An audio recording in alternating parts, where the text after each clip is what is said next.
This Week in Sparkling Water. My name is Joachim Eriksson and I'm the host of This Week in Sparkling Water. We're trying something new today for the first time. This is episode 66, and for the first time I'm recording 2 episodes in one day. This morning I woke up and I made myself an enormous iced coffee over ice, a little bit of half and half. And then I took a shower, and then I started recording a podcast, and then I recorded until I ran out of time and had to go to work. And then I worked for 7 hours, and then I got off work just now, and I got a Reuben sandwich at the Briar Patch Food Co-op. I ate the Reuben, and now I'm back up here. I don't know, it's an experiment, you know, to see if my energy is different, but my energy is obviously different. But just what does it mean? You know, what's a morning brain versus an evening brain? Because I think I've said this before. I have a fascination with this idea that I really want to do an episode where I hit record it's so stupid. The moment I wake up. It's such a bad idea. It's so stupid, which is why I've never been able to do it.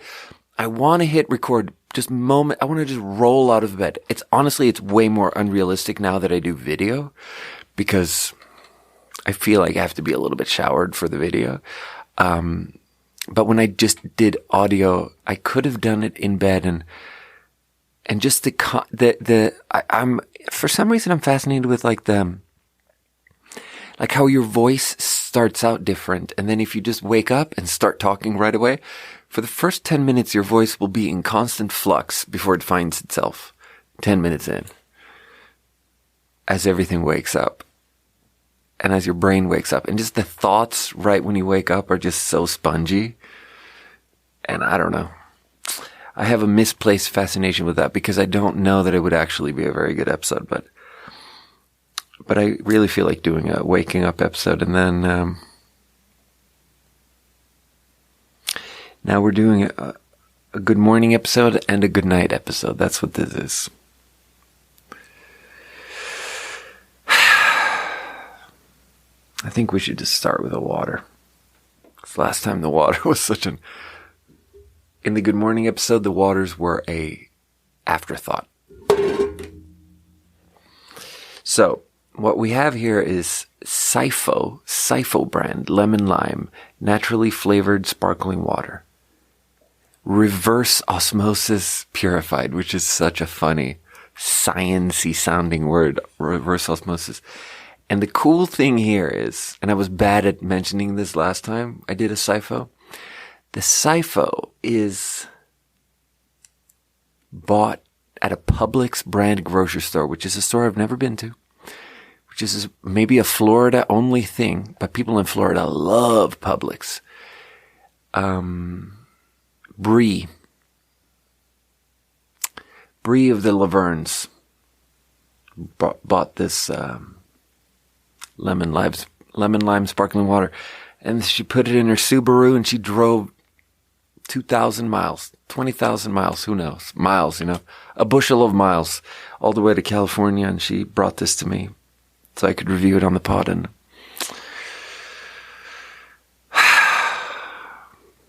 that's a beautiful thing of her to do.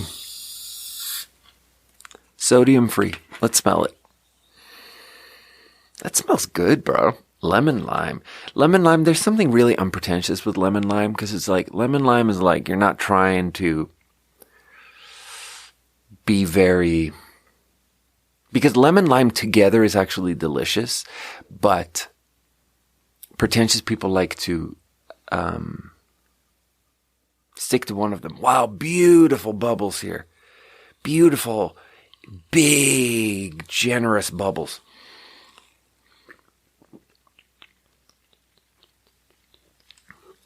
Oh, that's absolutely wonderful. That is just wonderful. That is so unpretentious and just someone who has actual good taste and isn't worried about nothing. Oh, shouts out to Publix. Oh, that's absolutely wonderful. There's a thing I wanted to talk about because, I don't know, it just made me think of this weird thing, and it's like so abstract, and I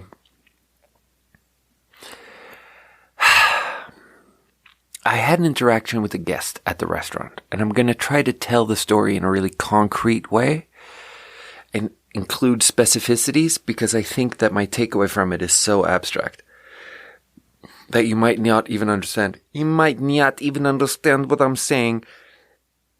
Excuse me. The constant burping there gave me a little bit of a Russian accent for a second there, and I want to apologize. I want to apologize to all my listeners in Russia.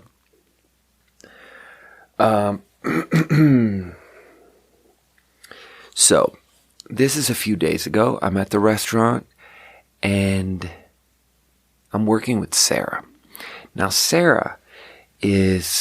I love Sarah. She's such a fucking cool person, and she's a sweetheart. And she is like 19 years old or something like that, super young.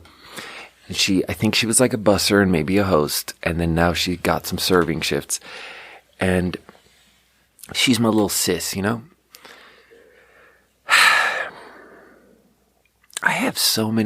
Working in restaurants, I've developed so many good, like, sibling-esque relationships, because you end up with a lot of support staff that's, like, super young, and I'm, like, mid-30s now. Okay, the fan just came on, but I'm not going to worry about it.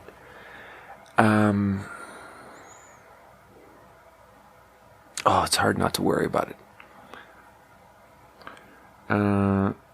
Yeah, anyway. Sarah's great, and then Sarah does a lot of beautiful things for me, and it's a little bit, like, restaurant work is a little bit stressful, and it's a little bit tough, so you build a certain, like, when you're stressed out, and you stretch yourself to do someone else a favor, and then they are stressed out, and then they go above and beyond to do you a favor. You do develop a certain bond there that's real nice and beautiful. It's a little bit like going to war. You know, it's the same idea. It's just like you suffer a little bit. You suffer a little bit for each other. You sacrifice a little bit for each other.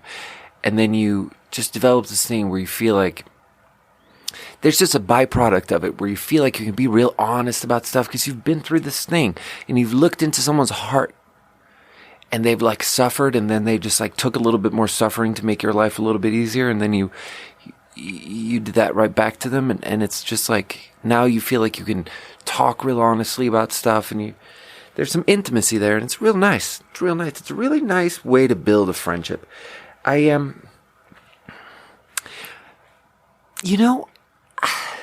be really good friends, you almost really have to do, like, it's not the only way, but one really beautiful way to be intimate friends is to do something together.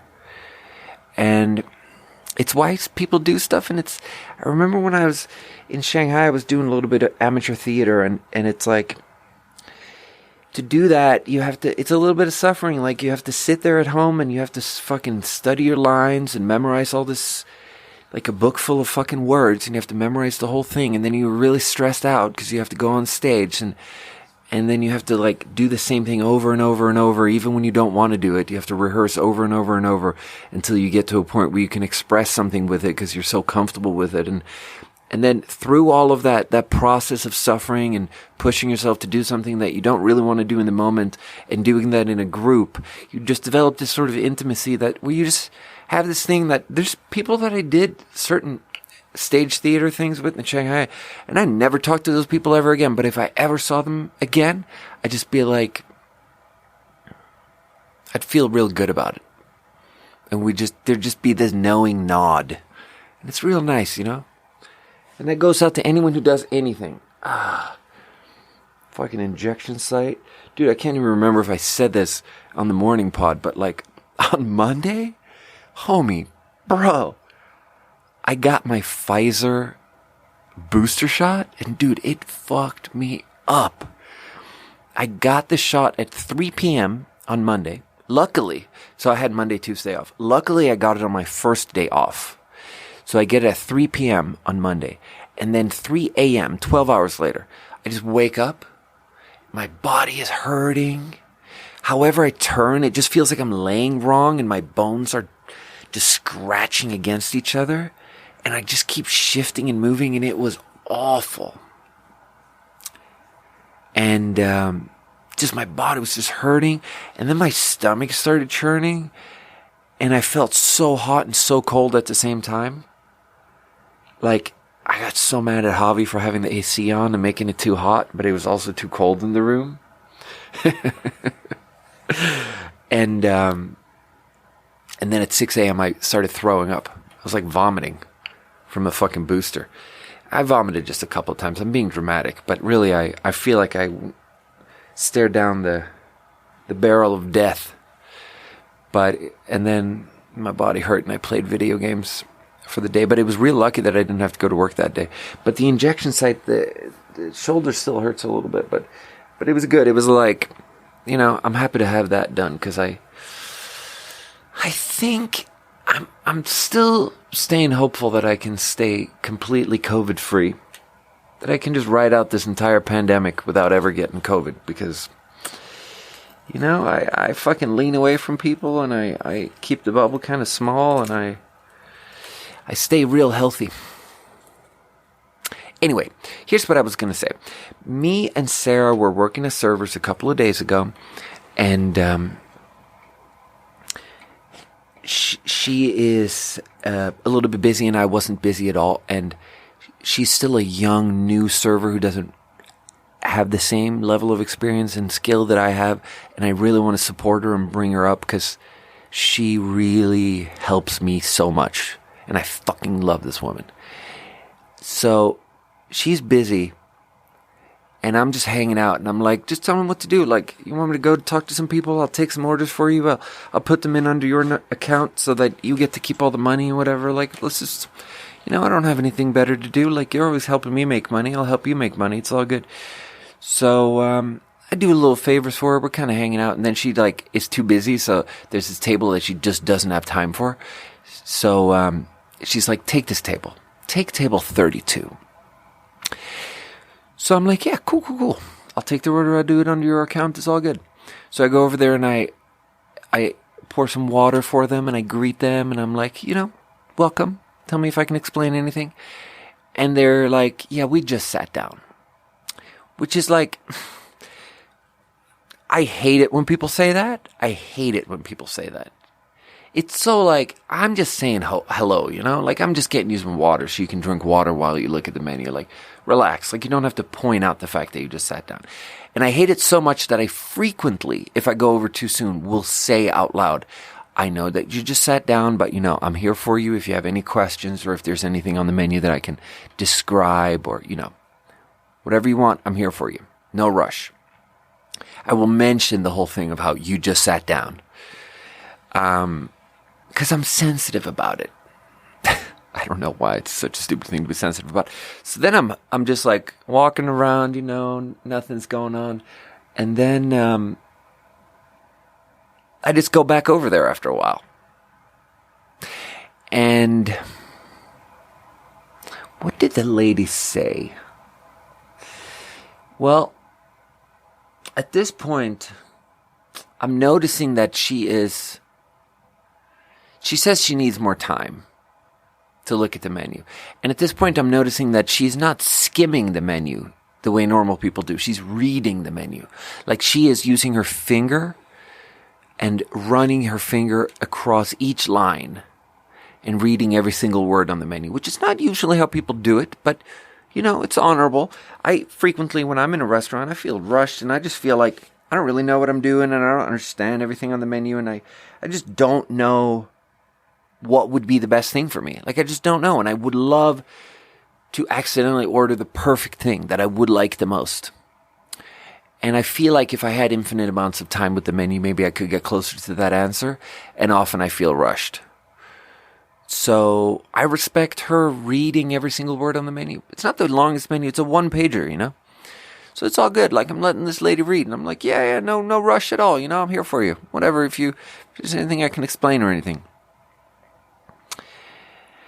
And at this point, I'm already feeling like I'm bothering them. Because she's like, yeah, I need more time. So I go away and I'm like, Sarah, you want this table? Or, like, you want this table back? Because at this point, Sarah's, like, caught up and she's less stressed. And maybe I'm just going to give this table back to Sarah. But Sarah's, like, not really ready yet. So I'm hanging out, and then I go over there one more time, and it's like... And this is a three-peat, you know? They're fucking not ready. And I waited like another 5 minutes and go back over and they're not ready. And she's like, yeah, we're not. A little bit more time is what she said to me. And I'm like, fuck. At that point, it's so awkward that I'm like, Sarah, I'm not going back there. I am not going back to this table. It's your table now. It's been like 15 minutes. You're not busy anymore. Just take this table. Because it's so awkward to just hover and just stress these people out. So then I don't even think about it and I don't have any tables and I'm just kind of hanging out.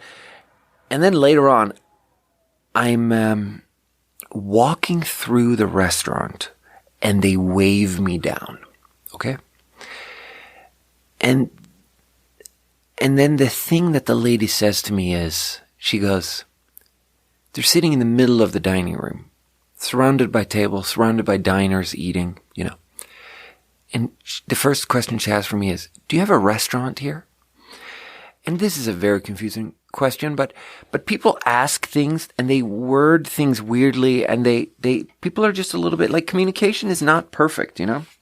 It's like this thing that me and Dr. Luke always talk about this, about how in movies, like the biggest movie trope, that's the biggest unrealistic thing about movies and television shows that is unaddressed, is how in movies and television shows, everyone is always saying everything in a completely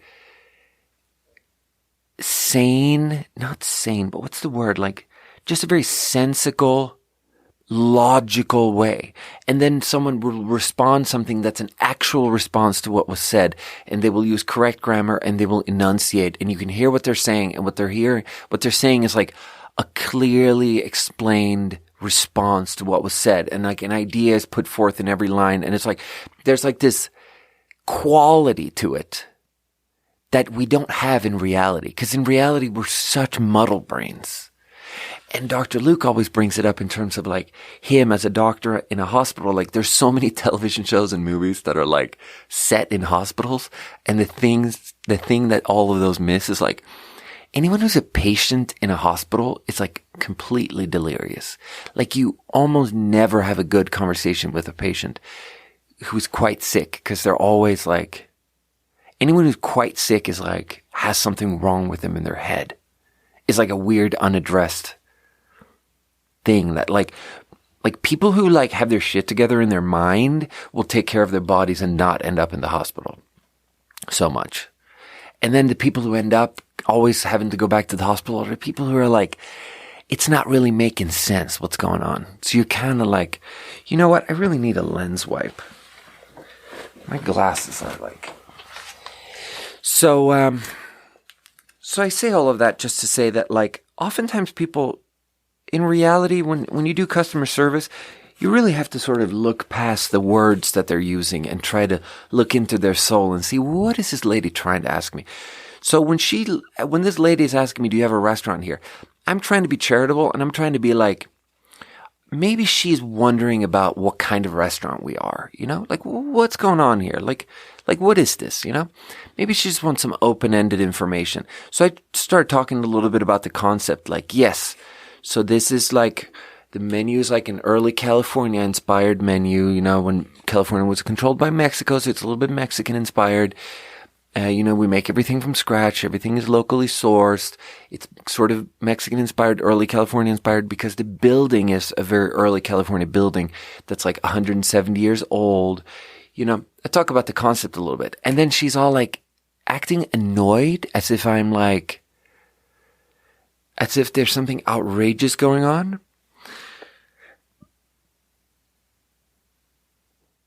And then she's like, but so is there a bar? Like, what's downstairs? Is there a bar? And her questions are starting to come out in this very like aggrieved way. And it's so hard for me to put my finger on like, or like to figure out, because people are annoyed all the time and they usually have a pretty good reason to be annoyed because the world is not perfect. And when I know what the problem is and why they're annoyed, I can sort of like start working my way back towards a solution. But with this, I'm like really sort of bobbing and weaving and trying to figure out like, lady, I'm not exactly sure what the problem is here. So I started explaining like, yes, so the downstairs is called the Iron Door. It's like a speakeasy style, like cocktail lounge. It's like beautifully restored. It's like, it has a really rich history, you know. It's called the Iron Door because it used to be this bar where they had these iron doors for fire safety. So the whole town would burn down, but the Iron Door would still be there. And, you know, it's a full bar. It's downstairs. She's still like, but so the restaurant, like there's a restaurant. Is there a restaurant? And I'm like, yeah. So the restaurant, it's called the Golden Gate Saloon. And then the downstairs is called the Iron Door. And then the whole hotel is called the Holbrook Hotel. And I'm trying to explain the concepts and like the different things, inspirations that we draw from things. And I'm trying to keep it a high level thing, you know, where I'm just trying to be like, say exactly what my manager would like me to say. And this lady is just so annoyed. And then I'm starting to be like, I'm for some reason, I got the feeling that she was annoyed that it had two different names, that the downstairs and the upstairs are two different names. And you know, I try to be so charitable with people. And when they're annoyed, I try to just acknowledge what they think the problem is and just be like, yeah, you know, that is a problem, you know? Someone orders an Irish coffee and it's not good, and I'm happy to be like, yeah, we don't do Irish coffees very well. And I'm happy to acknowledge that, and I'm happy to take this off your check and take this back, and we're going to get you something that we do very well. Because it's kind of unrealistic to expect anyone to do everything very well, you know? So it's all good. Like, just acknowledge what the problem is, and we're gonna get this sorted. And in this case, so what I'm getting a sense is, I'm getting the sense that she's annoyed that there's two brands, and I try to be charitable and I try to calm myself down, because this lady is like getting aggressive to me, asking if there is a restaurant while she's seated in the middle of a restaurant, like aggressively asking me if there's a restaurant over and over. But not, look, the whole point of this is she wasn't incoherent. She was just a little bit rude about it. And she repeated herself a little bit more than what seemed totally kosher. So, and the thing that I was trying to calm myself down about was like, I also get annoyed sometimes. Like, I'm annoyed that there's Coca-Cola Light and Coke Zero. And like Coca-Cola Light is a gray can that's like all these soft colors and soft branding, and it's like branded towards women. And then there's Coke Zero, and it's like a black can, and it's like cool, and it's hard, and it's like for men. And it's like two brands, but it's the same product. And you're just doing the silly thing of splitting it off into two brands for manipulation reason. Where really, it's like, bro, you have one product. Like, stop it with all the like tiresome brainwashing that you're trying to do. Just relax and like, just be straightforward about things. And like, I actually found a super hilarious knockoff of it, where at Safeway, the grocery store, has their in-house brand Signature Select. And right now there is 2 sugar-free Signature Select colas. And one is black and has all this manly, aesthetic graphics on it, and one is gray. And it's like they just stole that whole annoying thing of taking one product and splitting it off into 2 brands just to be able to address what in like focus groups is perceived as 2 very different demographics or whatever. Like, and it's just such a like, I don't know, the postmodern world, the POMO thing, you want to just move away from that because it feels so obvious and blunt and stupid. So with this lady, I'm trying to be charitable, and I'm like, yeah, it's got 2 names, you know, it's got 2 names, but yes, it's just one kitchen, you know, it's slightly different menus, but because she keeps being like, so are they different? Are they different? And it's like, yeah, okay, they're not totally different. Like, It's a full bar, both of them. You know, it's the same signature cocktail, same house special cocktails. It's the same physical kitchen. It's kind of different menus. It's like a smaller bar bite menu downstairs. Yeah. Yes, we have two different names. Yes, it's a little bit silly, but and I'm trying to be defensive, and I'm trying to like acknowledge her thing. And then she just like rolls her eyes at me in this rude way. And it's like, lady, what's the problem here? Like, what's the problem?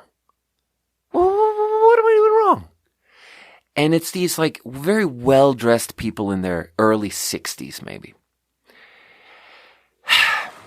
And then the gentleman, then they sort of move away from that. And now they're ready. And then the gentleman orders the drinks. And he goes like this. He looks down and he sort of mumbles. And he says the order super, super quickly. And this is a very, very strange thing that I don't know that I've ever had anyone else do. And it felt like he was on a mission to have me not hear him so that he could get the wrong thing so that he could be mad at me. Because he looks down and he mumbles like, yeah, the lady will have a Grey Goose martini up, lemon, lemon twist, not dirty, blah, blah, blah. And I'll have a Grey Goose martini on the rocks, lemon twist, just lemon. Yeah. Just like some sort of drink order that's like real specific with like a martini or something, 2 Grey Goose drinks, one of them is a martini, and they have all these modifications. And I'm just like over here like, dude, what are you doing? Like at this point, I'm like being like, sir, hold on here. Like, what do you, like, at this point, I'm like getting a little bit like, bro, repeat that back to me. I didn't hear what you were saying. I don't know why you're mumbling on purpose.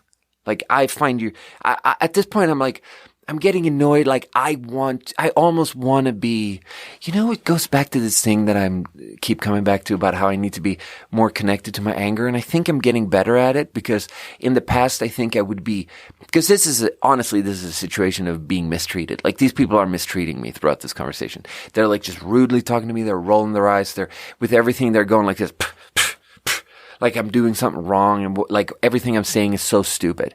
And then he like wants me to fuck something up, so he says his order like that. And I have worked on my anger and being connected to my anger, and not, because in the past it would just come out as anxiety. I would just look at myself and how I fucked this up and how I'm doing everything wrong, and I would just feel really anxious about it all. And then now I was starting to feel annoyed, like in real time, with this old man who's like, what's your problem here? Like, why are you mumbling your drink away from me like this? And then the lady is like, I'll have the tuna tostada.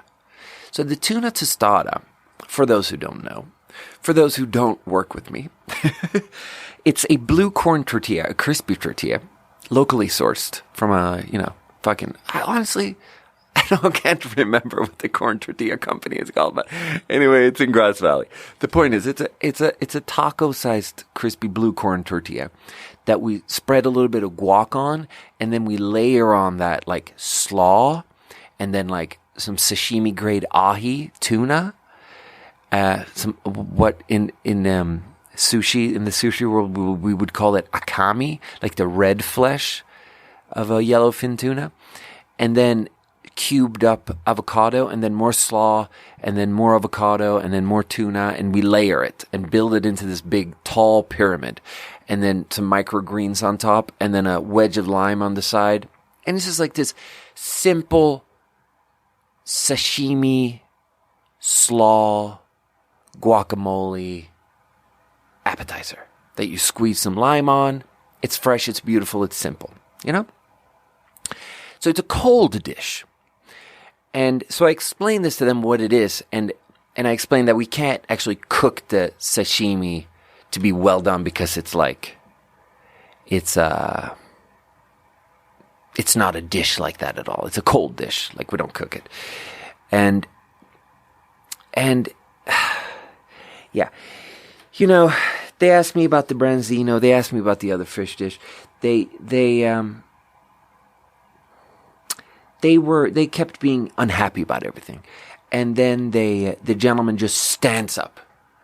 And the whole point of everything that they did is that they kept it right at the line of like, if they had been ruder and louder and made weirder noises, just a little bit more, they would have been so weird that I would dismiss the whole thing as them having like pretty clear unaddressed mental health issues. But they kept it right.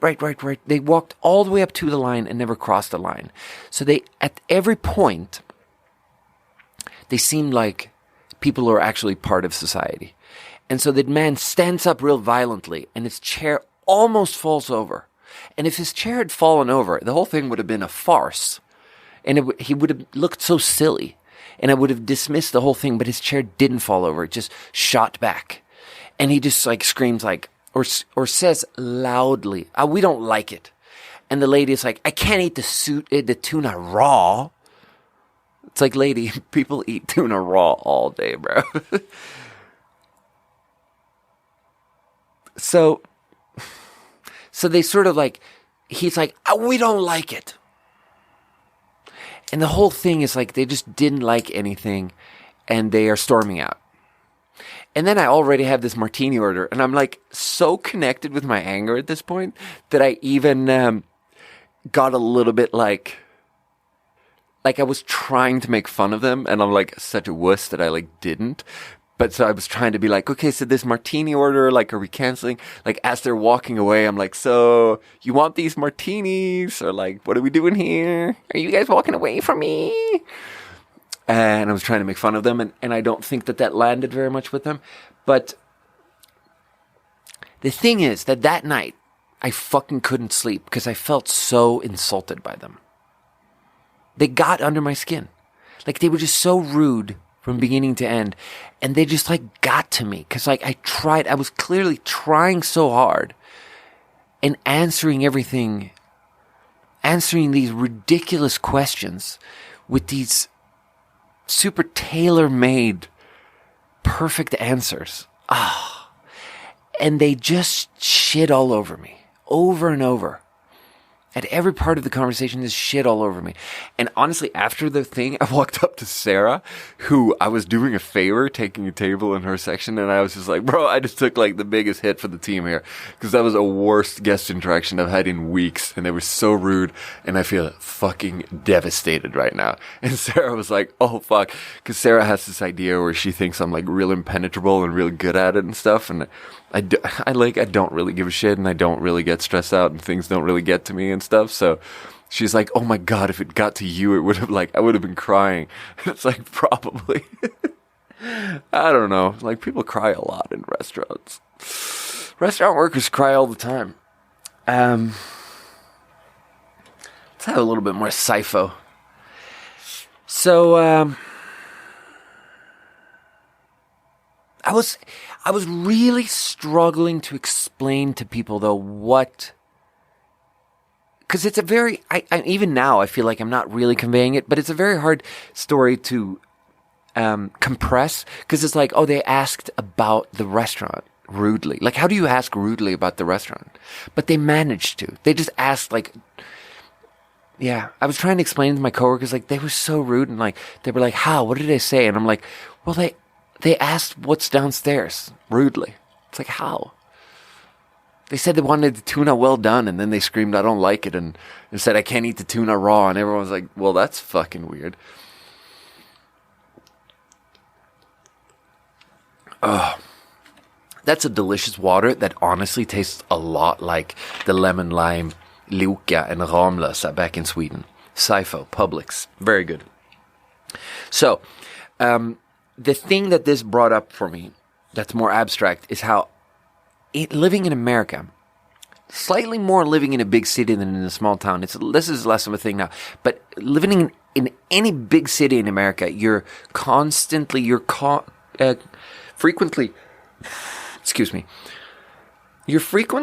having to deal with people suffering from homelessness. And people suffering from homelessness who are clearly also dealing with unaddressed mental health issues. People who are aggressive and perhaps violent seeming and unpredictable, and they're scary. And they come up to you and they scream things at you on the street and they say mean things. And the thing about all of those people, and sometimes they come into restaurants, and sometimes people are just really crazy and they come into restaurants and they say rude things, and they're rude and they're crazy. And when people, and like, we're not supposed to use the word crazy, but like here I just mean good old fashioned crazy. And it's like, when someone is clearly crazy, it's so easy to dismiss everything. And you don't get offended. You don't get offended when a crazy person says something offensive to you. You just, you switch into a different mode of like defensiveness and trying to be, it's more about safety. Like with a crazy homeless person, you're more like they come up to you and they call you a fat ugly bitch, and you're more like looking if they have a knife in their hand or something, and you kind of like try to go to the other side of the street and you're trying to be safe. But it's like at no point of that are you like asking yourself, am I a stupid fat ugly bitch? Just because that crazy homeless person called me a stupid fat ugly bitch. But with someone who has their shit together enough that you feel like they are part of the social contract of society, they have the power to hurt your feelings when they say something rude, because you feel like you are, I don't know, you know? It feels like it means something. And then the most hurtful thing is the people that, it's funny because the last episode was about how the last episode was also about the most hurtful thing. The Good Morning episode was about how the most hurtful things are clearly said by the people who know us most intimately. But it's also true that hurtful things are said by people who have some amount of mental health issues, but where they can keep it in the bag enough that they seem normal, and I don't know. And then I was skimming through the Wall Street Journal and I read this headline. This is the headline. Restaurants and hotels are forced to push back against the uptick in customer tantrums.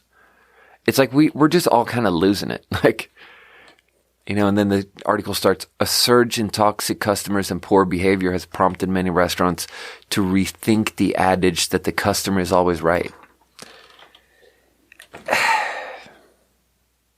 And maybe that's true. Maybe maybe COVID just kind of dislodged a lot of things in us, and we just sort of lost like whatever level of connection we had before. We became a little bit more disconnected, and we struggle a little bit more. And yeah, I don't know. The point of what these people showed me is like they exist in the borderlands between crazy and not crazy. And they get away with convincing you that they're not crazy. So you trust them enough to listen to their opinion as if it's the opinion of a sane person. And then they take advantage of that belief in your mind and say something mean to you. And it fucked me up. And I couldn't sleep that night. I was up all night that night. I went to bed at like midnight. Because it was an early night. Like I got off work at like 8:30 p.m. After that interaction with those two people that were rude to me. Got off work at 8 p.m. Had a fucking sandwich. Went to bed at midnight. And then at 4 a.m. I'm still laying there like, fuck those people.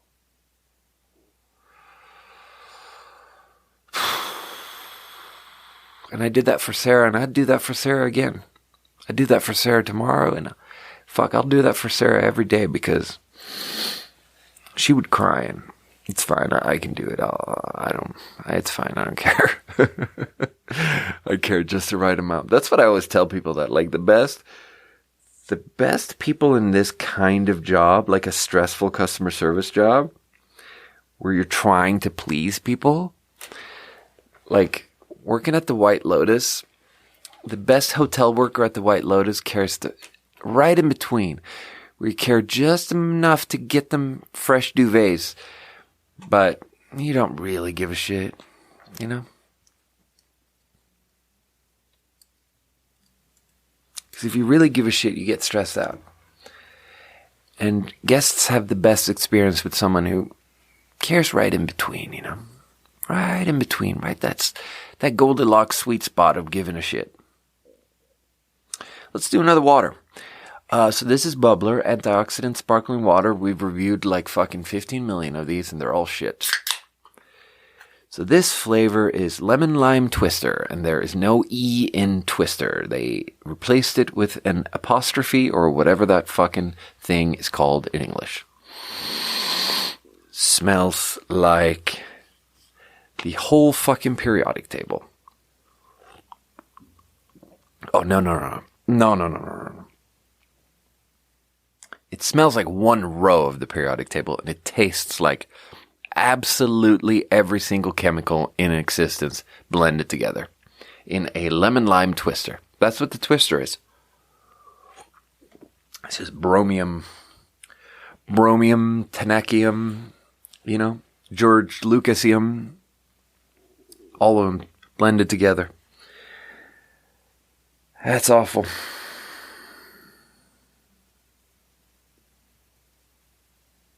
Yeah, we honestly had some rough nights at Holbrook recently. Like, we had some plumbing issues where, like, a dishwasher would break. There would be some flooding. There would be some, like, fucking repairman in the restaurant in the middle of service on a Friday night. Oh, shit. I just knocked the mic over. Then I had this one difficult shift on Friday where shit was just not going well. And then at the end of the shift, she was just such a struggle. And Kelly, the bartender, she told me it was the most difficult shift she's ever done there. Because she's behind the bar and she has 4 repairmen behind the bar in the mid, like at 8 p.m. on a Friday in a restaurant full of people with like 16 tickets. Each ticket is like 4 drinks she has to make. And each cocktail, like a martini, there's no fucking fast tracking a martini. It's like you have to make a martini. You have to follow certain steps making a martini. And there's no way to batch them and make 10 of them. Like, you can maybe make 2 of them. But when you have to make 60 drinks, it just takes a long ass time. And then there's people in your space and you don't even have access to running water. And it just, drinks were taking like an hour and everyone was so angry. And the whole evening we just had to give everything away for free to everyone, because it's just like, look, it takes an hour to get someone a cocktail, you can't charge them for it. So there's just this shit night of just like constantly explaining to everyone that this is not going to be going well. Just right as they sit down, I'm like, just so you know, we're having some issues. Any cocktail sort of thing will take an hour. About a beer, I can try to get it going myself and get it to you quicker. And that's what I would do. I would like, if they ordered a beer, I would like just straight up go downstairs to the closed down bar that was flooded in the basement and just clomp around in the water and just go up to the beer tap and just like pour myself the beer and then just walk upstairs with some wet fucking shoes and put the beer in front of them and be like, here, I fucking did this. And then at the end of that very difficult shift, there was this lady who came up to me and she was like a beautiful, like Middle Eastern woman who's like maybe in her early 30s. She just looked like a fucking lawyer or something. She had this like beautiful sort of mustard top, like a sweater, like a really expensive looking mustard colored sweater. And she just told me that I was super handsome. And then I couldn't take the compliment. And she said, no, you are really handsome. And then like, she kept being like, why don't you just take the compliment? And I just didn't know how to. I didn't know how to be a fucking mature, real person with something. And And she just kept saying it over and over, like, no, you're handsome. And I kept joking, and I kept being like, yeah, my mom thinks I'm handsome. Like, yeah, I don't think I'm handsome next to this bartender, because our bartender is like a super handsome guy. And I just kept joking and like deflecting and walking away. And she just kept following me and being like, look, like, just take this. And then she like stood really close to me, and so I was like, oh wow, like you being this close to you like really gets me going. And she said all that, and the whole thing was like, like she was clearly like, I don't even know that if that's something you would even call flirting, because it's kind of a beyond flirting, but like it was clearly a situation where if I had had my wits about me, I would have been like, so, can I give you my phone number, and like, can I have your phone number? Like, could I, you know, maybe take you out for a nice dinner one day? Like, you know, could I maybe like, do you want to hang out sometime? That's what people say. Like, that's what I hear people say when they like ask each other out. Like, you want to hang out sometime? It's so stupid. Like, that's so stupid. Like, bro, you're not hanging out. If you're not hanging out if you're about to kiss like 2 hours in. Like, that's not hanging out, dude. That's a date. Javi's always saying that. He's always like, yeah, I met this girl and I got her number and we're going to hang out. It's like, bro, you're not going to hang out. Like, Javi, you and me hang out. Hanging out is like when you play video games and you don't kiss. And the thing is that I didn't ask this girl for her number, and I didn't give her my number, and I was just being weird and stupid and annoying and deflecting, and I just kept walking off and maybe even insulting her and acting totally weird. But really, I'm like completely single, and she seemed so age appropriate for me, and she seemed like a real person with a real career, and she seemed so nice, and I just was a coward. I was a coward. And she caught me on an off day, like when I was just already feeling so shit about I was just feeling so devastated about like having had a whole evening of just apologizing to people and just explaining to people that all of our plumbing is broken. We can't do anything. And like, I'm sorry. None of that is available. I'm sorry. It all broke down at the same time. Like, I'm sorry. We don't have, like, yes, I'm sorry. I know everything's taken forever. I'm sorry. And just like a room full of people that are annoyed. And there's that hour and hours and hours and hours of dealing with that. And then at the end of that, this lady comes at me with this thing, and I just didn't have it in me. And then after that, it was the same thing as those two people that just got to me. After that, dude, I don't know. I mean, the interaction with the mustard-colored sweater girl, that wasn't even that long. Woman. She was a woman. She was in her 30s. That wasn't even that long of an interaction. It was like 5 minutes, but dude, it stuck with me, and I just felt like such a loser afterwards. Like, whatever good thing my higher power, god damn it, I wish I actually believed in a higher power like that.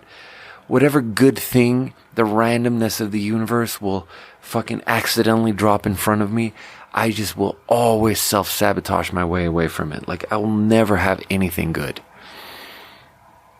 Fuck.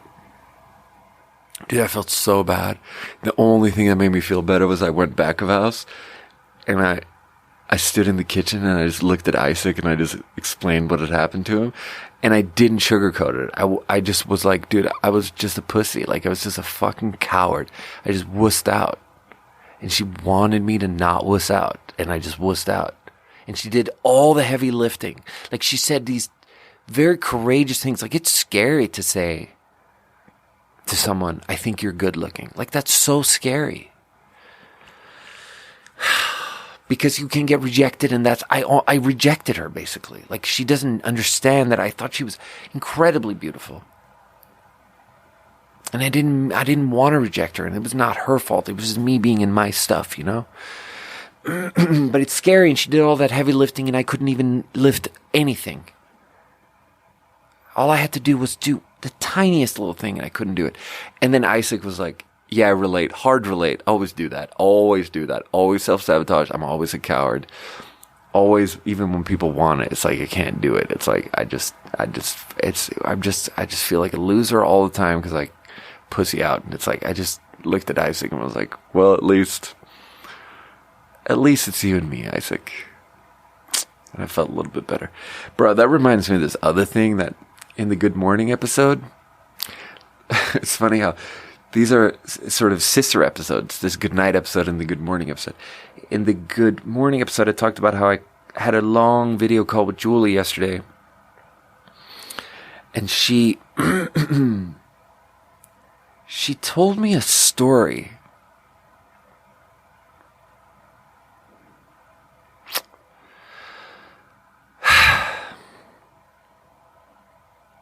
About how she's sensitive about stuff sometimes. Because she used to be really weird in middle school. And in middle school, she had these experiences where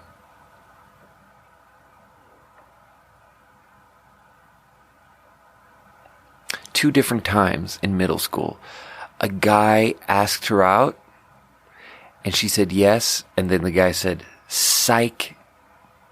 And they were just kidding. And they did it like in front of people, and they did it to humiliate her. And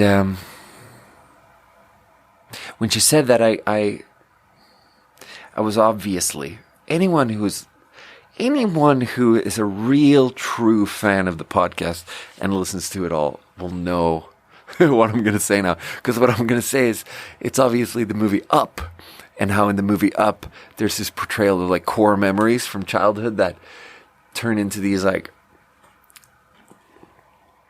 rock hard thing at the center of your psychology where an entire thing blooms out from it. And as you grow up, like a big part of your entire psychology sort of had its root in that one moment. Like an entire forest grows from that one thing. And my thing that I talked about in some fucking episode was obviously like when I was in third grade and we had geography class, and I said, we were talking about fucking Thailand or something, and I was like, well, my grandparents were in Bali and they bought me a hat. And I had said that every single day for a whole week. I'd always talked about my grandparents and how they had been to Southeast Asia. And then Christian, who was sitting in the first row, turned around and looked at me and said, we don't give a fuck about your grandparents. No one here gives a shit about your fucking grandparents. Stop talking about them. It's fucking boring as fuck. And that devastated me and turned into a big part of my psychology. And then Julie had these similar things there. How is that related? I mean, it's rejection and stuff, I guess. Yeah.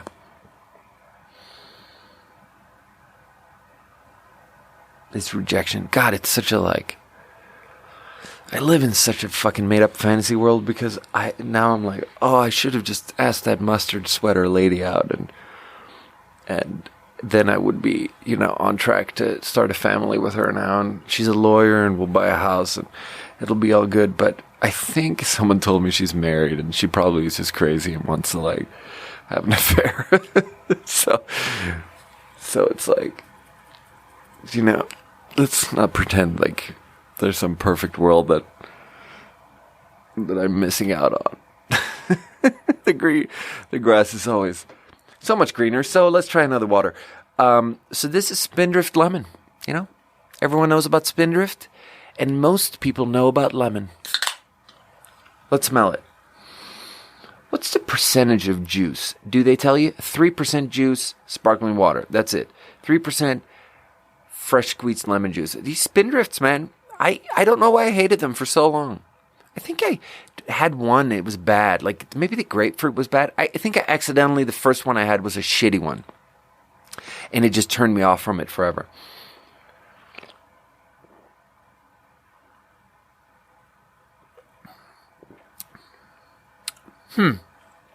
That's not the best, actually.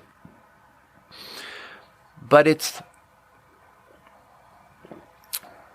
because it's like a little bit of a bitter kind of lemon. Like, there's something a little bit unfresh about it, but... yeah. It expires in 1 year, so no excuses there. Yeah. I think maybe the last thing I just want to talk about is like I had this memory come back to me from like 7th and 8th grade. And it's like a memory that's like, it was kind of a big thing in my mind back in the day, so I've thought about it many times in my life, but now I think about it so differently, because it's like, let's try to say this thing in slightly anonymous ways, because I don't want to humiliate too many people here, but there was this girl when I was in like 7th grade. There was this girl that we were very, very close friends, and I had a crush on her, and it never turned into a thing like that, really. And I have sort of mentioned her before a little bit, but the point is that we spent a lot of time together. We hung out a lot.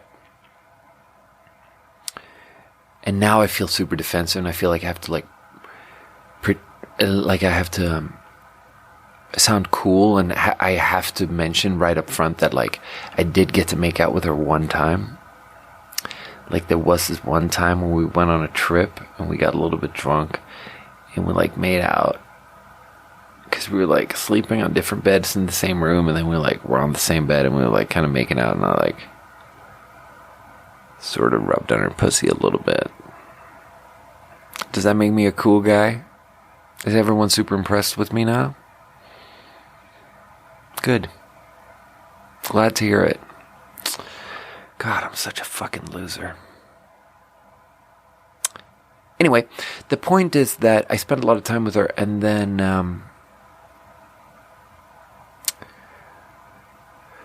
my dad's an alcoholic, and her dad's an alcoholic, and our dads were very different types of alcoholics, and I never realized it. Or it's like, no, it's not that I never realized it. It's just like, oh, there were certain things about, it made no sense to me at the time, because he was the type of alcoholic who would get absolutely shit-faced and just pass out anywhere in his house. And he had a wife and a daughter, and he would just be passed out on the floor in any room, and they would just be like so lost as to what to do with it, and he would just be like that every night. And then he was like in this sort of hard denial about it, where he just was like, no, I don't drink too much. And he would just like be passed out in his underwear on the floor. And then she would tell me like how she would even like take pictures of him passed out in his underwear on the floor, and then show him those pictures when he was sober, and he would be like, that's not me. And he was like this real successful guy. Like it's interesting how alcoholism is so rich, because everything about him and my dad, everything is different. Like my dad was like this low functioning in society kind of guy who arguably didn't let his alcoholism, like he didn't turn it outward in a way where he would hurt his family. He would just turn it inward and be really depressed and be like not present mentally and not capable to do anything good for you. So it was just like it would just leave this void. He was the type of alcoholic that would leave a void. And then her dad was like this. He had a very good job. He was an architect. He had a lot of money. And he had this like it had like this outwardly explosive energy. And he would be, I don't think he was physically abusive, but it's just like, it's, but I think he would just run around and scream and stuff and maybe say mean things and and it would, like, it was very tough on them. And it's so, like, now I think about it, now I go to these lots of Alcoholics Anonymous meetings, and I think, and it came back to me for the first time recently, since I got sober. I just thought of that guy. And I just thought of it, and I just saw it in such a new light now. Where I just realized that, like, cause at the time, honestly, that was like a big thing. She also had this, it's also like her relationship with her dad's alcoholism was also completely opposite my relationship with my dad's alcoholism. Because as much as I mention my dad's alcoholism in every single fucking episode of this podcast, and it seems like this is something I talk about all the time, I never used to talk about it. And I was so in denial about it for so long. And I had so much pent up, like, dark, subtracted denial, anxiety, depression, repression going on with that.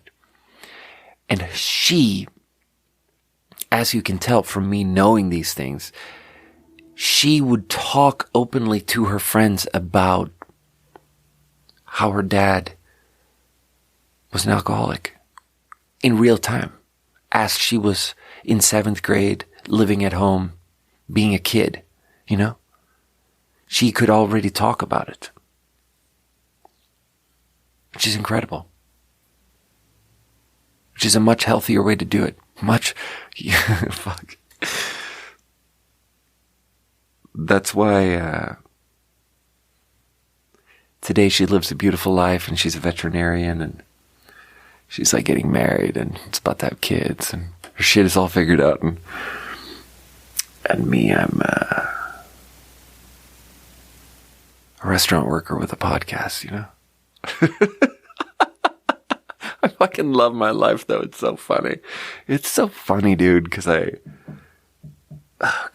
really fucking worked through it. Now I really love my life. And it's, man, that reminds me of how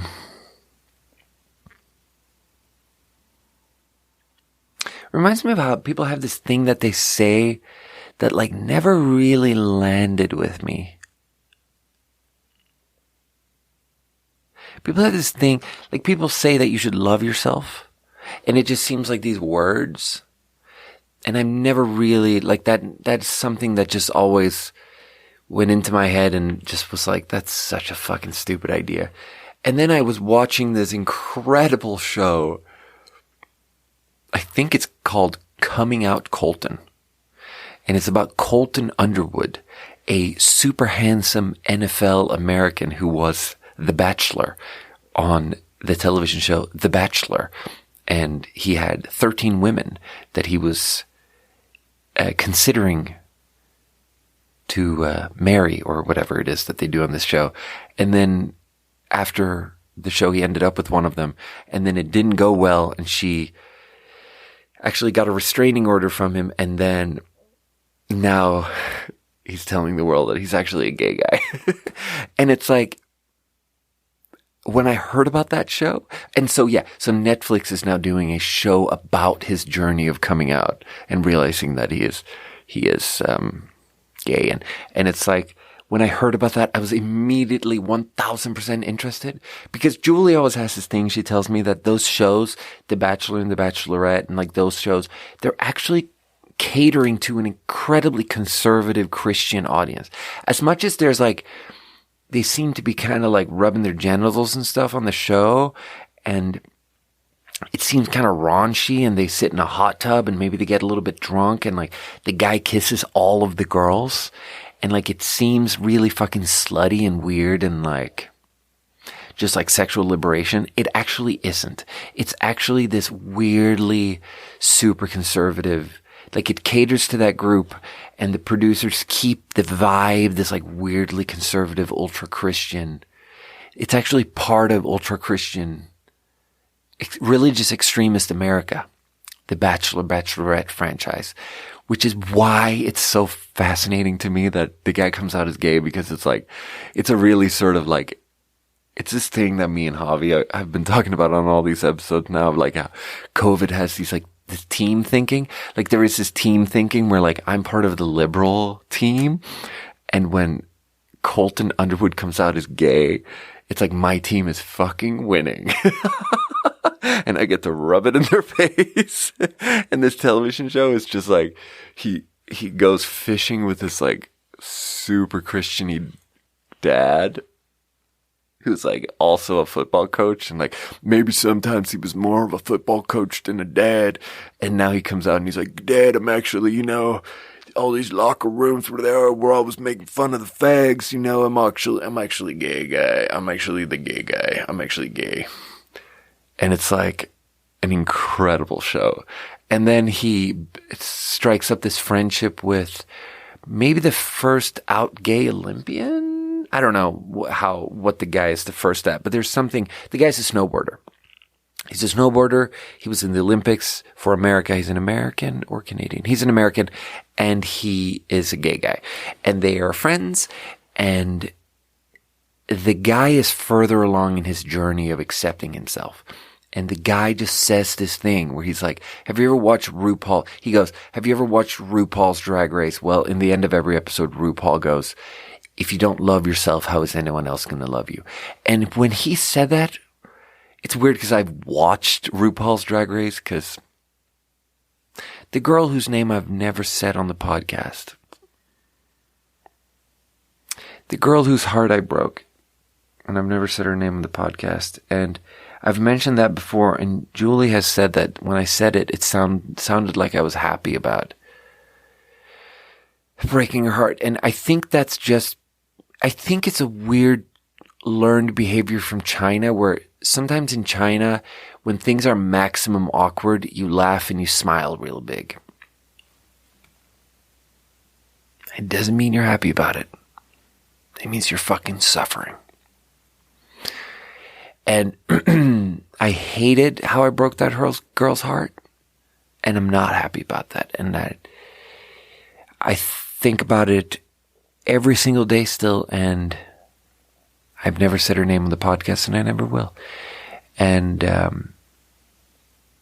she was really into RuPaul's Drag Race, so I watched a lot of it, and in the end of episode, RuPaul said, you have to love yourself, and it never landed with me. And then for some reason, when Mrs. Snowboarder quoted it, so when I hear it secondhand, for the first time I like fucking felt it, where I was like, oh, it's like a feeling, to function as a human being, you actually have to have this feeling in your heart where you look in the mirror and you like actually love yourself.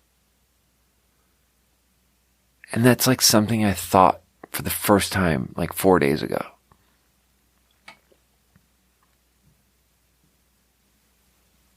So I'm a little bit late to the party. But like, I was busy being a cool guy, I guess.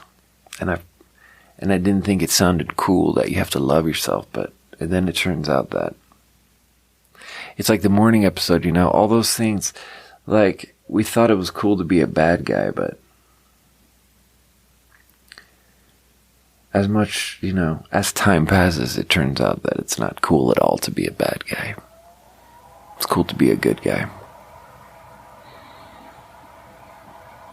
Dude, what was I saying? Was I done talking about that? I don't know. There's also this other thought I had that's like connected to the girl I had a crush on in 7th grade. His dad is an alcoholic. It's like her dad married a lady from a different country.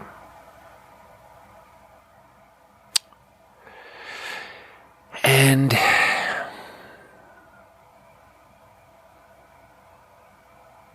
I did that. I married a girl from a different country. And many of my friends did. Many of my friends have married Chinese women. And then I think about that and I compare it to my sister, who is in a relationship with a guy from the same town where we all grew up. And I think that there's something there. I think if you end up just spending the rest of your life with someone who is from your town, that person can see you and all of you more honestly. And if you end up with someone from a different country, I think that is an act of, oh my God, that leaf I just picked off of that plant just turned into like powder on, oh my God, it's covering all of me. I think there's some cowardice and self-deception involved in marrying a person from a different country, ending up with a person from a different country. And I say that as a Swede in America who has a 0.00 chance of ending up with a Swedish lady from my town. So,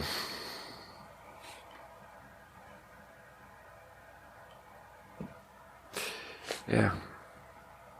I mean, it's a much bigger risk. The probability of me ending up with someone from where I'm from is small, and there's a bigger probability that I end up with no one and I spend the rest of my life alone. But hopefully that won't happen. Alright guys, I think I have to go make a milkshake now. I think I have to go make a milkshake. Also, another lesson from this episode. I thought I was just going to be okay with the fan, the AC just being on, but I'm finding it extremely distracting. And I will never have the AC on again. It needs to be off. I love you guys. Thank you for listening. That's about 3 hours of podcasting in one day, and yeah, I don't know. It's a mess, dude. It's a fucking mess. But here we are. Whatever. I love you guys, and at least you guys are here with me. End of episode 66.